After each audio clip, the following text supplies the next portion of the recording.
안녕하세요. 림쌤의 10분 역사에 오신 걸 환영합니다. 저는 여러분의 역사학습 가이드 림쌤입니다. 오늘은 한능검 대비 기본 개념 강의 5번째 시간 삼국의 항쟁과 신라의 삼국통일로 돌아왔습니다. 지난 시간까지 우리는 삼국의 성립과 발전에 대해 공부했었는데요. 오늘은 과연 신라가 어떻게 삼국을 통일하게 되는지 그 과정에 대해 같이 한번 살펴보도록 하겠습니다. 먼저 삼국의 이야기를 하기에 앞서 옆나라 중국의 상황을 잠깐 소개해 드릴게요. 중국은 그동안 여러 나라로 쪼개져 있던 혼란기였는데요. 드디어 6세기 후반 새로운 왕조인 수가 중국을 통일했습니다. 이렇게 중국을 통일한 수는 동아시아의 패권을 장악하기 위해 고구려를 무려 4번이나 공격했는데요. 하지만 우리의 고구려 이를 모두 막아냈습니다. 이 중 가장 유명한 전쟁이 바로 을지문덕이 활약했던 살수대첩인데요. 중요합니다. 이때 을지문덕은 수해 장군 우중문이 이끌던 30만 대군을 살수해서 크게 격파했고요. 그야말로 고구려에게 박살이 난 수는 결국 무리한 고구려 원정에 실패하며 멸망했습니다. 그리고 수의 뒤를 이은 중국의 당나라 역시 고구려를 견제했는데요. 이에 고구려는 당을 막기 위해 국경지역에 천리장성을 축조했습니다. 그리고 이러한 천리장성의 축조 과정에서 최고 감독자로 급부상한 인물이 있는데요. 바로 연개소문입니다. 이 연개소문에 대해 들어보신 적 있으시죠? 연개소문은 고구려 말 정변을 일으켜 정권을 장악했던 인물이고요. 고구려의 최고 관직인 대망리지에 올라 왕보다 더한 권력을 누렸습니다. 이러한 연개소문은 당에 대해 상당히 강경한 입장을 보였어요. 그러자 당태종은 연개소문의 정변을 구실 삼아 고구려를 침략했고요. 고구려는 이러한 당의 침입 역시 막아냈습니다. 이 고당 전쟁에서는 무엇보다 안시성 싸움이 중요한데요. 무려 3개월 가까이 안시성에서 거세게 저항하는 고구려에 결국 당군은 퇴각했고 당의 고구려 침략은 실패했습니다. 이렇게 고구려는 중국 중심의 국제 정세에 굴복하지 않고 독자적인 국가의 지위를 유지하며 한반도를 지켜냈는데요. 이것이 바로 고구려의 수당 전쟁이 가지는 의의입니다. 하지만 고구려가 이때 힘이 많이 빠진 것도 사실이에요. 그래서 결국 고구려는 이후 나당연합군에 의해 멸망하는 건데요. 이 고구려의 멸망 과정은 잠시만 뒤로 미뤄두고요. 우리는 7세기 백제로 떠나볼게요. 기억나시죠? 진흥왕의 배신으로 성왕이 관산성 전투에서 죽고 난 다음 백제와 신라는 철천지 원수가 되고 말았습니다. 특히 7세기 초 신라에 대해 칼을 갈며 백제의 또 한 번의 부흥을 꿈꾼 왕이 등장하는데요. 바로 무왕입니다.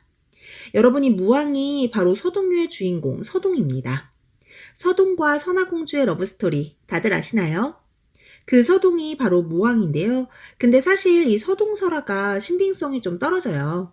그러니까 이건 그냥 재밌는 옛날 이야기다 정도로 기억하시면 되고요. 문제에 서동설화 나오면 백제의 무왕을 떠올리시면 됩니다. 암튼 이 무왕은 신라를 여러 차례 공격해 백제의 영토 수복을 위해 노력했고요. 익산에 미륵사를 세웠습니다. 요거 중요합니다. 익산 미륵사 하면 무왕. 잘 기억해 두세요. 그리고 이 무왕의 아들이 바로 백제의 마지막 왕, 의자왕인데요. 사실 의자왕은 집권 초 아주 파이팅 넘치게 신라를 공격했던 왕입니다.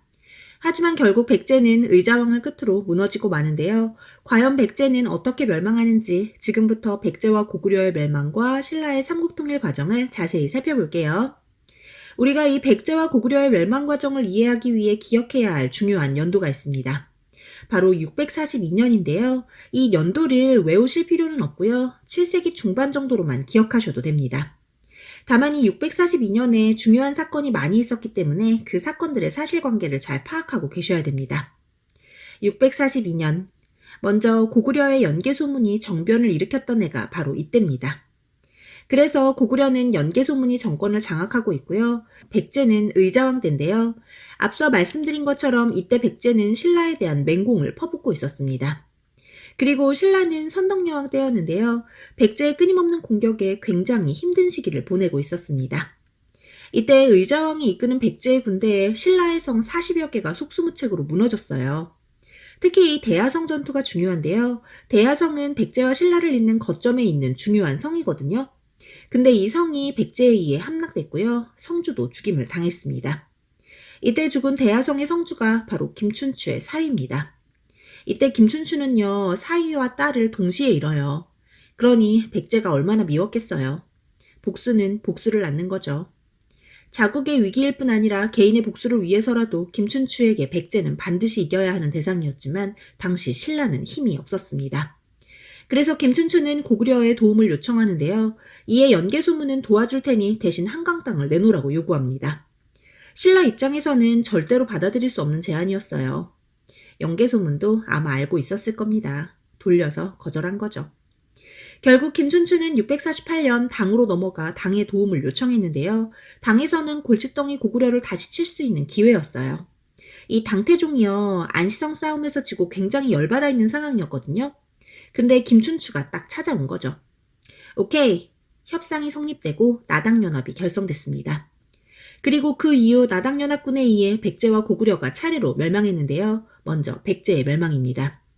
신라의 옆구리를 공격하며 승승장구하던 백제가 갑자기 국력이 쇠퇴하게 됩니다.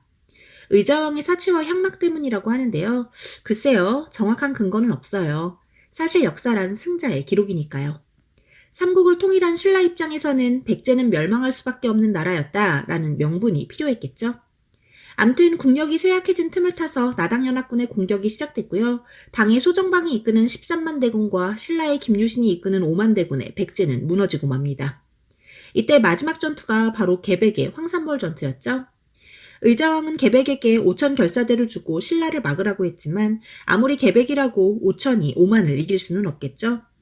결국 개백 장군이 이끄는 5천 결사대는 황산벌 전투에서 장렬하게 전사했고요. 660년 사비성이 함락되며 백제가 멸망했습니다. 하지만 이후 백제의 부흥을 꿈꿨던 이들이 있는데요.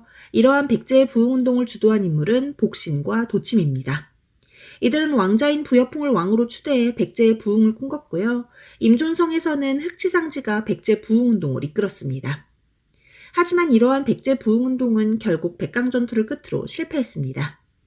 근데요, 이 백제의 부흥운동을 도왔던 나라가 있어요. 바로 외인데요. 외는 백강전투에 무려 4만 대군을 지원했습니다. 이런 걸 보면 이 당시 백제와 외의 관계가 정말 끈끈했던 것 같죠?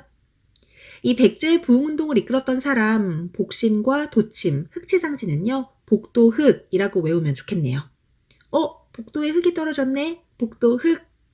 아시죠? 중요하니까 이러는 거예요. 잘 기억해두세요. 다음은 고구려의 멸망입니다. 고구려는 안시성 싸움 이후에도 끊임없는 당의 공격을 받았지만 막강한 힘을 자랑하던 연개소문이 이를 다 막아냈습니다.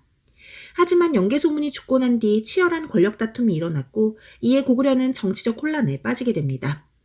이러한 때 나당연합군의 공격이 시작됐고요. 결국 나당연합군에 의해 평양성이 함락되며 동아시아의 강대국이었던 고구려 또한 멸망했습니다. 이러한 고구려 역시 멸망 이후 부흥운동이 일어났는데요. 이 또한 중요합니다. 이 고구려의 부흥운동을 이끈 사람은 고연무와 건모잠, 안승인데요. 이건 고모승이라고 외울까요? 고모가 승리했다. 고모승. 암튼 이 고모승은요. 한때 평양성을 되찾기도 했어요. 그리고 이러한 고구려의 부흥운동을 도운 나라는 다름 아닌 신라인데요. 지들이 망하게 하고선 갑자기 왜 그러나 싶으시죠? 이는 당이 백제와 고구려의 멸망 이후 신라와의 약속을 깨고 한반도 전체를 집어삼키려는 욕심을 드러냈기 때문입니다. 이에 신라와 당의 나당전쟁이 벌어졌고요. 이러한 나당전쟁에는 매소성 전투와 기벌포 전투가 있습니다. 그리고 이 매소성 기벌포 전투에서 다행히 신라가 당군을 격퇴했고 마침내 신라는 삼국통일을 완수했습니다. 하지만 신라의 삼국통일, 뭔가 찝찝한 통일인데요. 물론 백성을 하나로 아우르고 민족 문화를 발전시키는 계기를 마련했다는 점에서 의의가 있지만 외세의 힘을 빌렸으며 고구려의 옛 땅을 거의 잃어버린 반쪽짜리 통일이었다는 비판을 피하기는 어려워 보입니다. 참 여러 가지 생각할 내용이 많은 파트였는데요. 스스로 한번 이 신라의 삼국통일에 대한 개인적인 의견을 정리해 보시는 것도 좋을 것 같네요. 오늘은 7세기 삼국의 항쟁과 신라의 삼국통일에 대해 공부해봤는데요. 오늘 준비한 내용 여기까지입니다. 이 삼국통일의 과정은 순서가 중요하니까요. 시간이 일어난 순서대로 잘 정리하셔야 됩니다. 오늘도 고생 많으셨고요. 구독과 좋아요는 언제나 감사드립니다. 그럼 안녕, 뿅!